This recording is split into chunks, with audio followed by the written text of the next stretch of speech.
Preview.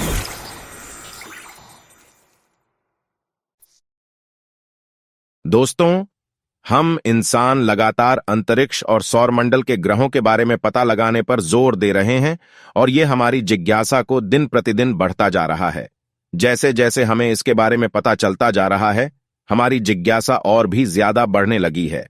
अब हमारे पास है अंतरिक्ष को एक्सप्लोर करने के लिए नए नए साधन आ गए हैं, जिनकी वजह से हमें अंतरिक्ष को करीब से देख पा रहे हैं और करीब से जान पा रहे हैं, और आज हमने काफी कुछ इनके बारे में जान भी लिया है। इतना ही नहीं, अगर हमको एक्सप्लोर करने के बाद जब हमने सूरज की तरफ भी बढ़ना शुरू कर दिया है, अब तक ये सूर्यमंडल की तरफ हमने कई मिशन भेजे हैं जो सक्सेसफुल भी रहे। हालांकि एक ऑब्जेक्ट अभी भी हमसे काफी दूर था, जिसका नाम है प्लूटो, जिससे पहले ग्रह माना गया था, लेकिन आज उसे एक बोने ग्रह का नाम दे दिया गया है। 1990 के दशक में ब्लूटूथ तक पहुंचना हमारे लिए बहुत नामुमकिन था, क्योंकि प्लूटो सूर्य से दूर है और साथ ये काफी पिंडों से भी घिरा हुआ है। शायद इसी वजह से यहां पहुंचना हमारे लिए किसी चुनौती से कम नहीं था। अब हमारे लिए किसी अनजान दुनिया की तरह था, जहां क्या है इसका अंदाजा भी हमें नहीं था। लेकिन अपने सवाल के जवाब पाने के लिए वैज्ञानिकों ने प्लूटो पर कई मिशन भेजे। 19 जनवरी 2006 को न्यू हरी नाम का एक अंतरिक्ष यान है। प्लूटो तो ग्रह की स्टडी के लिए रवाना किया गया, जिसका मकसद था इसके बारे में जानकारी इकट्ठा करके हम तक भेजना के साथ साथ इस दोस्त यानी न्यू हरी जोन्स को कोई पर बेल्ट की भी यात्रा करनी थी। तो दोस्तों, आज के इस वीडियो में हम अपनी ऐसी दोस्त के साथ अंतरिक्ष की सैर करने वाले हैं और देखेंगे इसने प्लूटो और कोई पर बेल्ट में क्या क्या देखा। तो दोस्तों, जब यह मिशन लॉन्च हुआ था तब तक ग्रहण माना जाता था, मगर इसके कुछ ही महीने बाद वैज्ञानिकों ने प्लूटो को ग्रह की श्रेणी से बाहर कर दिया।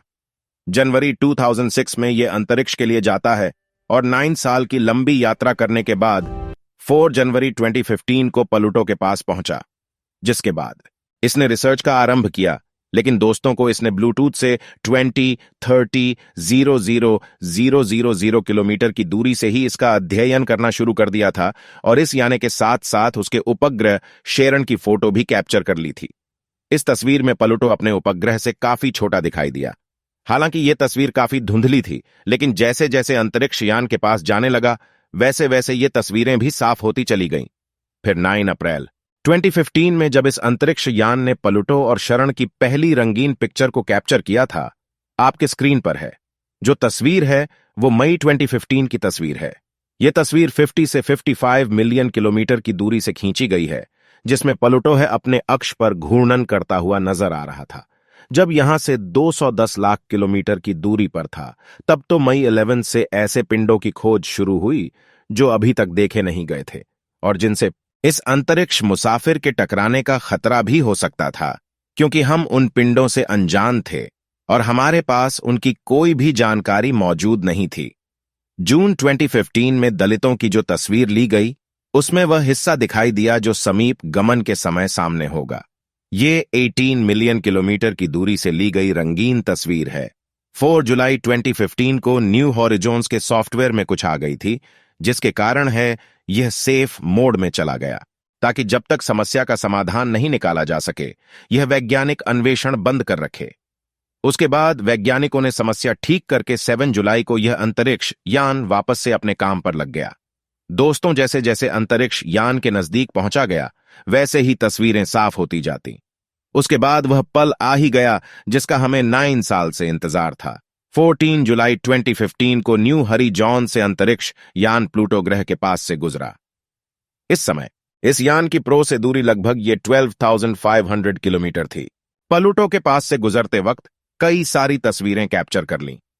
यह पहली बार था जब हम प्लूटो की इस अद्भुत दुनिया को इतने करीब से देख रहे थे, यानी बिना क्रिएटर वाले मैदान थे, तो कहीं ऊबड़ खाबड़ चेक भी थे, तो कहीं ऊंचे बर्फीले पहाड़ थे।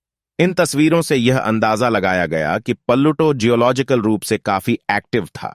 प्लूटो के नजदीक जाते हैं, हमें दिल के आकार किए गए चमकीली सतह नजर आ रही है और यह पूरा का पूरा बर्फ का मैदान है। इस समय सियान से रेडियो संकेतों के प्रति तक पहुंचने में लगने वाला समय करीब 4.5 घंटे का है। प्लूटो के ऊपर से गुजरते वक्त इस अंतरिक्ष यान ने इस द्वार प्लैनेट से जुड़े कई अद्भुत और चौंकाने वाले खुलासे किए, जिसने प्लूटो को देखने का वैज्ञानिकों का और हमारा नजरिया हमेशा के लिए बदल दिया। दोस्तों, अब इस अंतरिक्ष यान का जो मिशन था वो पूरा हो गया था, लेकिन ये मिशन है प्लूटो तक था, इसलिए इसे अभी और आगे बढ़ना था, जहां इसे अंतरिक्ष की यात्रा करनी थी, जिसे अपनी प्राइमरी मिशन को खत्म करके ब्लूटूथ से आगे कोई पर बेल्ट में मौजूद है। एक स्पेस ऑब्जेक्ट अल्टीमा थुले के पास जाकर उसकी जानकारी हमारे वैज्ञानिक को तक पहुंचानी थी। हालांकि मिशन बहुत ही चुनौतियों से भरा हुआ था, क्योंकि अंतरिक्ष मुसाफिर एक ऐसे ऑब्जेक्ट की ओर भी आच रहा था जिसके बारे में हमें अभी तक कोई जानकारी नहीं थी। इस मिशन से जुड़े वैज्ञानिक ऐसा मानते थे कि आगे का सफर फ्लाईबाई से भी ज्यादा चुनौती भरा था, लेकिन इससे पहले तक नासा किसी चीज के पास नहीं गया जिसके बारे में हमें जानकारी नहीं थी, जो इतना छोटा हो रहा है। अंधेरे से भरा हो द्वारा अल्टीमा थुले को ढूंढना ही अपने आप में चुनौती होने वाला था। आपको बता दें कि अल्टीमा धुले पर रोशनी इतनी कम है और वह इतनी दूर है कि वैज्ञानिक को फिलहाल उसके साइज और शेप का भी अंदाजा नहीं था। देखिए, नासा का यह अंतरिक्ष मुसाफिर है कई चुनौतियों से लड़कर आखिरकार 1 जनवरी 2019 को अल्टीमा थुले के करीब पहुंच गया। उस वक्त ये है उस वस्तु के 3500 किलोमीटर के ऊपर से गुजर रहा था। वहां से गुजरते वक्त उसने तमाम जानकारियां इकट्ठी करके हमारे वैज्ञानिकों तक पहुंचाई और कई जटिल रहस्यों का भेद भी खोल दिया। अब तक इस अंतरिक्ष यान में काफी फ्यूल बचा था और यह आने वाले 10 सालों तक इसी तरह काम कर सकता था। इसलिए वैज्ञानिकों ने अंदाजा लगाया कि आने वाले इस समय में यह मुसाफिर है ऐसे ही कोई पर बेल्ट ऑब्जेक्ट के फ्लाई बाई को अंजाम दे सकता है। आज भी अंतरिक्ष यान हमारी पृथ्वी से करीब 43 एस्ट्रोनॉमिकल यूनिट की दूरी पर अपनी यात्रा कर रहा है। पृथ्वी और सूरज के बीच की दूरी को एक एस्ट्रोनॉमिकल यूनिट माना जाता है, यानी ये हमारी पृथ्वी और सूरज के बीच जितनी दूरी है उससे 43 गुना ज्यादा दूरी पर मौजूद है, जिसे गति से आज ही अंतरिक्षयान आगे की ओर BRH रहा है। इस हिसाब से आने वाले करीब 24 सालों में यानी 2043 तक हमारे सौरमंडल को पार कर इंटरस्टेलर स्पेस में प्रवेश कर सकता है। दोस्तों, अभी तक 2 मानव निर्मित अंतरिक्ष यान सौरमंडल की बाउंड्री को पार कर चुके हैं, जिनमें पहला है वोयाजर 1 और दूसरा वोयाजर 2। ये हमारे मानव इतिहास के लिए बहुत बड़ी उपलब्धि है। न्यू हॉरिजॉन्स मिशन में वोयाजर मिशन की तुलना में काफी उन्नत और एडवांस टेक्नोलॉजी के इंस्ट्रूमेंट मौजूद हैं। अगर ऐसे में अंतरिक्ष मुसाफिर सूर्यमंडल की बाउंड्री को पार करने तक है सलामत काम करता है, तो इंटरस्टेलर स्पेस से जुड़े कई अहम सवालों के जवाब ढूंढने में वैज्ञानिकों की मदद कर सकता है। जो सवाल के जवाब अंतरिक्ष यान के हाथ नहीं लगे, उनका जवाब यह मिशन बड़ी सटीकता से दे सकता है।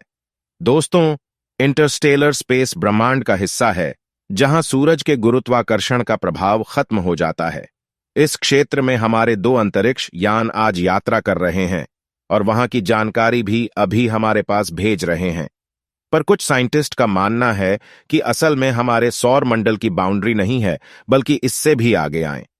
इस बॉडीज और कमेंट्स विशाल डिस्क मौजूद है जिसे ऊर्ट क्लाउड के नाम से जाना जाता है। यह डिस्क है हमारे सूर्य से करीब 2000 एस्ट्रोनॉमिकल यूनिट से लेकर है कुछ प्रकाश वर्ष की दूरी तक फैली हुई हो सकती है, पर अभी तक इसके बारे में हमारे वैज्ञानिकों की जानकारी लगभग ना के बराबर है और अभी तक इन ऑब्जेक्ट को सीधे तौर पर खोजा भी नहीं गया है।